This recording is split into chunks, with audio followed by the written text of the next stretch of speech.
All right, so we're back. Again, remember, if you're at sea level, you have higher air pressure. If you're on a mountain, you have lower air pressure. We measure that with a barometer. And then we have a whole lot of different units that we can use to measure air pressures with. So we're going to start talking about the gas laws in the next video, but there's one gas law here. And this has got to be the simplest gas law ever, but for some reason or another, students always get it confused. And it's called Dalton's Law of Partial Pressures. And all that means is that the total pressure that we have is a combination of all the individual pressures of all the individual gases. So let's think about the atmosphere. The atmosphere is, what, 78% nitrogen, and I don't remember the percent of all of the other gases. But if, let's say it's 78% nitrogen, then if we have a pressure of 1 atmosphere, then 78% of that 1 atmosphere of pressure is from the nitrogen.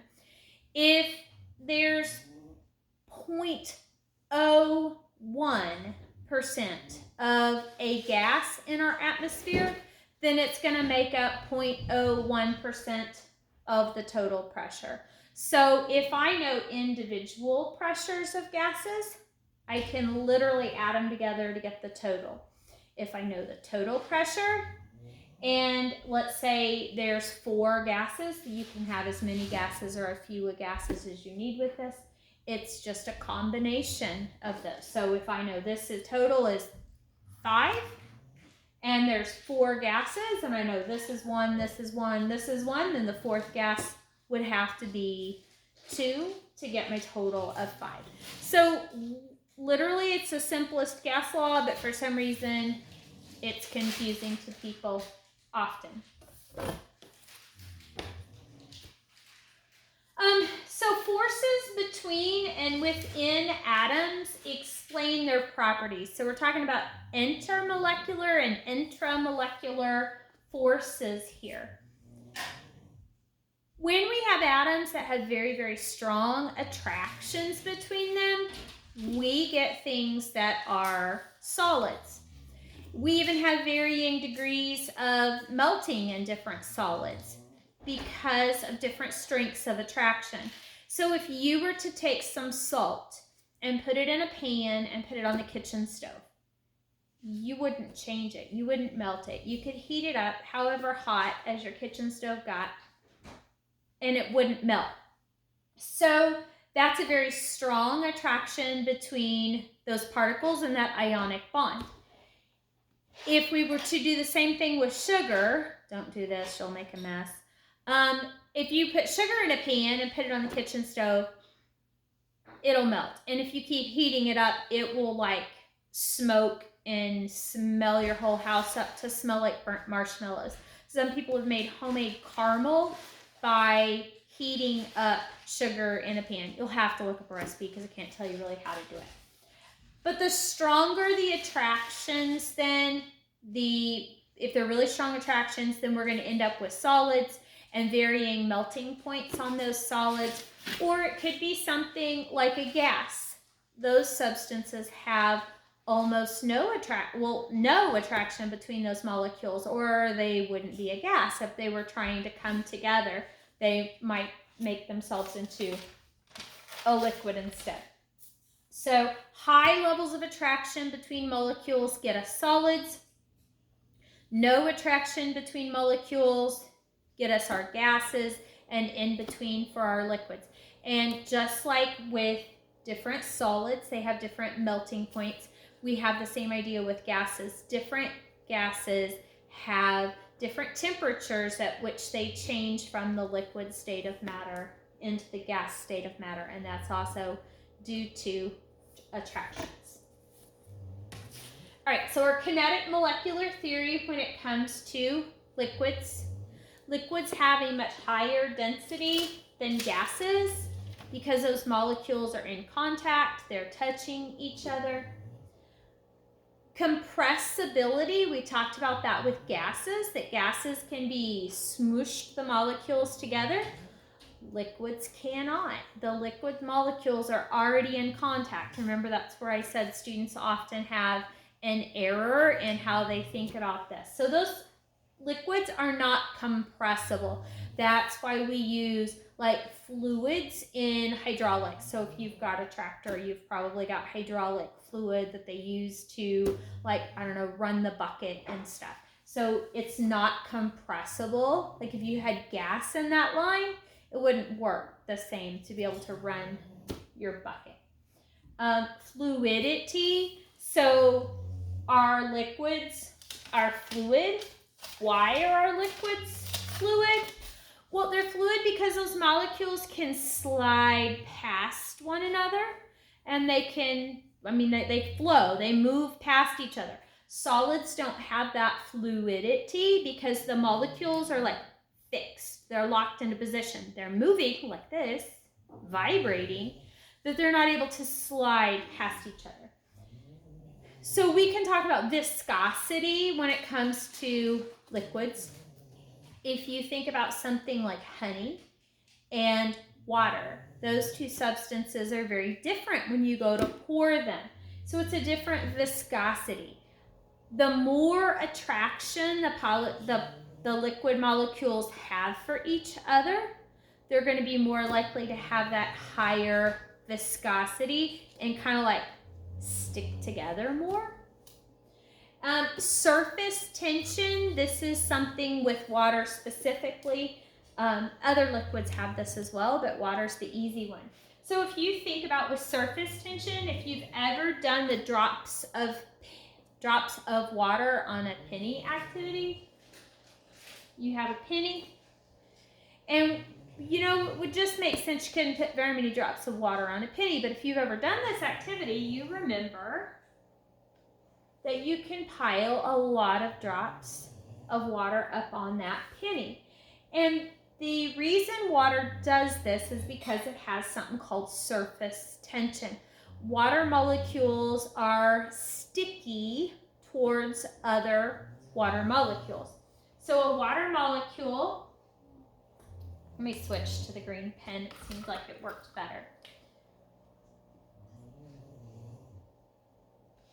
Here's a water molecule, and water molecule has that polar bond. It doesn't share the electrons in this bond evenly, and water takes the electron more than hydrogen. So hydrogen has a little bit of a positive charge, and oxygen has a little bit of negative charge. Well, another water molecule will arrange itself in a manner that the negative of one and the positive of another are attracted to each other. And this, it's called hydrogen bonding. This hydrogen bonding that occurs gives us some surface tension of water. If you've never tried it before, grab yourself some of those little regular sized paper clips and a cup of water. Fill your cup of water pretty full. You can actually float paper clips on top of the water.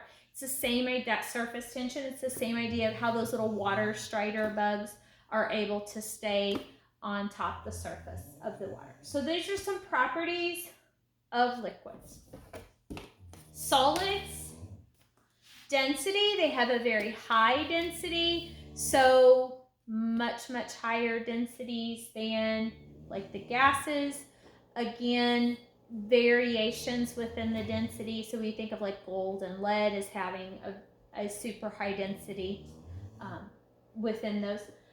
The other thing with solids is that many solids have something called a crystalline structure. Now that doesn't mean it looks pretty like a crystal, like if you've ever seen a quartz crystal. A crystalline structure refers to the fact that there's an orderly arrangement of the molecules, and they tend to arrange themselves in a specific pattern. So it doesn't have to do with like, oh, that looks like a pretty crystal. It has to do with at the atomic level, the arrangement of particles. They don't all have this crystalline structure. There are some solids that they call amorphous, and so they don't have a crystalline structure, and they're more random in however they arrange themselves. Last little bit here with our states of matter is just looking at our changes in state, our phases. So we can change between our states of matter. I have left off the state of matter plasma here. But we can change liquid into a gas, so think like evaporation, gas to a liquid, condensation, liquid to a solid, freezing, solid to a liquid, melting. The other ones that you may or may not be very familiar with is gas to a solid and solid to a gas. If you've seen dry ice, if you've worked in a grocery store, sometimes the ice cream comes in dry ice, and it's this white chunk of solid. It directly turns into a gas, and that process is called sublimation. So solid to gas.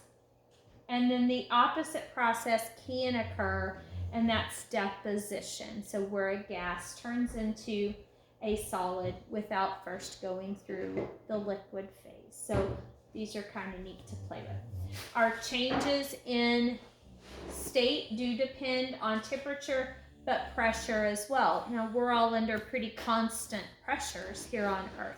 So we don't see the fact that we can change up some of this stuff because we aren't changing our pressures significantly here on Earth. If we were at vastly higher or lower pressures, we might see some of our normal things not go through all those changes. Last slide. Phase changes require energy. So you're actually going to see a graph that looks very similar to this. So I have temperature over here. I'm in Celsius. I've only marked 0 Celsius and 100 degrees Celsius. And this graph is supposed to represent water. So we're used to the idea of a substance is at 0 degrees Celsius is frozen, and at 100 degrees Celsius it boils, it turns into a liquid. But there's actually energy involved in causing that process to occur. So down here at this little bottom part of the graph, those are solids. So I could have ice as a solid at just slightly below freezing. Or I could have ice as a solid, like, I don't know, in the Arctic or Antarctic at temperatures very far below the freezing point. So if I add heat to my solid, I will slowly bring it up, and only when I get to 0 degrees Celsius will that substance start to change from the solid state to the liquid state. And that's what's being shown right here. There is an input of energy to get a substance to change from a solid to a liquid.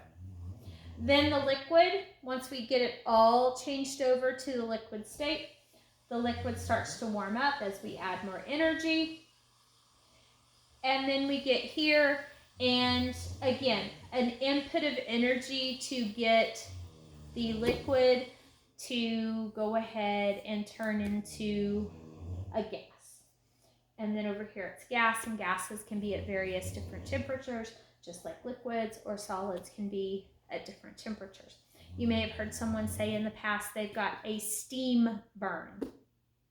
Well, steam, that would be over here. Steam has a lot more energy than maybe just like your boiling water would have energy, but steam at the same temperature would have had a lot more energy added to it. So this is kind of our phase diagram where we're adding energy to it to change it from one state of matter. Solids here, liquids here, gases here, change of state, change of state.